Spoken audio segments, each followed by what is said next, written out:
So number one, I'm going to show you how to prove that you have a trapezoid. So I've already graphed it for you.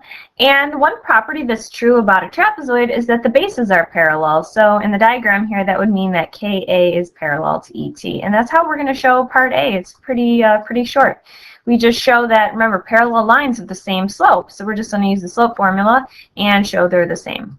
So let's find the slope of the top base, which is KE. I'm going to write the formula, y minus y over x minus x. And let's plug stuff in. So KA, okay. So I'm going to start with point K. So 5 minus the other y, which is 7. Go back to point K. 1 minus the other x, which is 4. 5 minus 7 is negative 2. 1 minus 4 is negative 3. Reduce it down. Negative divided by negative is positive. Now, because those two bases are parallel, because it's telling you it is a trapezoid, we should get the same slope when we do the other base, which is ET. So let's see if we get the same thing. All right, so when I find the slope here, I'm going to start with point T. So the y is 3 minus the y in E is negative 1. When you subtract a negative 1, it's positive. Go back to point T here. So it's 7 minus the other x, which is 1. We get 4 on top, 6 on the bottom, reduce it down, and hey, guess what? We get 2/3. That's it. You just want to write your conclusion. So it is a trapezoid because the bases are parallel.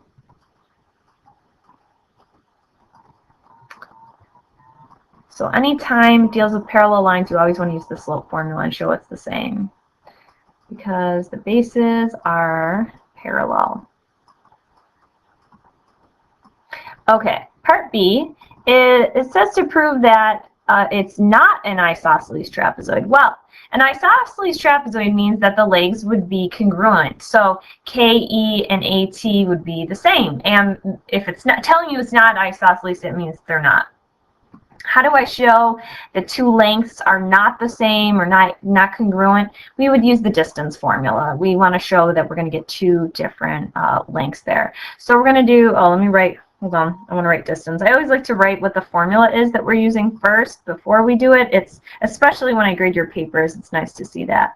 Okay, so we're going to find the distance of one of the legs is KE.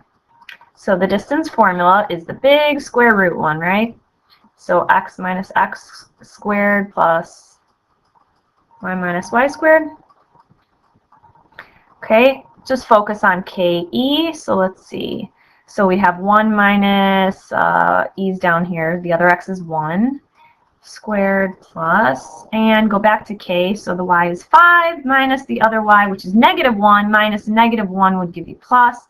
Remember, just type all that into the calculator underneath the radical. And when you do that, you get radical 36. And 36 is a perfect square, so the square root of 36 is just 6. We'll reduce it downward. Now, we shouldn't get the same thing for AT because the question says that it's not isosceles. So we're going to do the distance of the other leg, which is AT. Okay, so we're going to use the formula again. Let me just plug stuff in for AT. I'm going to start with point A when I do this. So 4 minus, I'm looking at T, it's 7. Okay, then y minus y, go back to A. So it's 7 minus the other y, which is 3. Again, just type that all in the calculator, just not the square root, and you're going to get a 25 underneath here. And what's the square root of 25? Well, this one's 5. Obviously, you can see that you don't get the same distance for the legs. So therefore, it is not isosceles because it is not isosceles because the legs do not have the same distance. The legs do not have the same distance. And if it said prove it is isosceles, you would just get the same answer. It literally looks like a little kid is writing this. It really does. Okay, there we go. So there's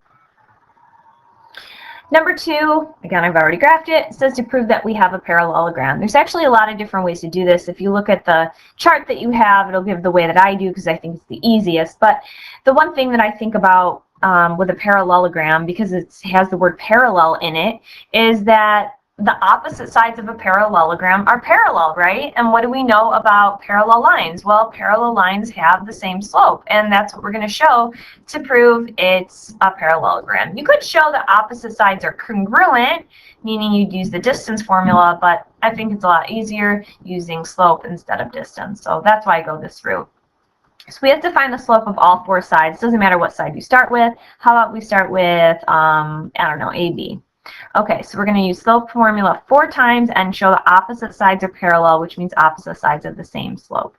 So I'm going to look at AB. I'm going to start with point A. It's 0 minus a negative 3, which changes to plus. It's negative 1 minus 0. We get 3 over negative 1, which reduces it down a little bit, which 3 divided by negative 1 is negative 3. I like to do next the side that's across from it, the opposite side, because I should get the same thing, so it helps me kind of check my work. So opposite from AB is DC, right? I mean, in the diagram, you can put arrows if you want. This is what we're doing. We're showing they're parallel. So I'm going to do DC now, same thing. I'll start with point C. Okay, so I'm going to go 1 for the Y minus the other Y, which is 4. Go back to point C, 2 for the X minus the other X, which is 1. On top we get negative 3, on the bottom we get 1. What's negative 3 divided by 1? See how we're getting negative 3? Okay, so it's as long as you know what formula to use, pretty simple because you kind of check your work as you go along. Now we're going to do the slope of the other two sides. So in the diagram, if you want, so you can put double arrows. These two opposite sides are parallel. We should get the same slope for them.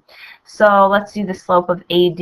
I'm going to start with point A, y minus y. So 0 minus the other y, 4. Go back to point A, negative 1 minus, and then D is 1. So I have negative 4 divided by a negative 2, which when you divide that, you get negative 2. So if we do it correctly, we should get the same thing for the opposite side. So the slope of BC.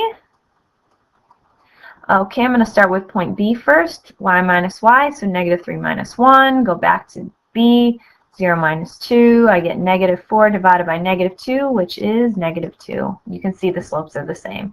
So we have opposite sides have the same slopes, meaning opposite sides are parallel. So therefore, again, you need to write the conclusion. It's worth 2 points on the exam and your tests and quizzes for me as well.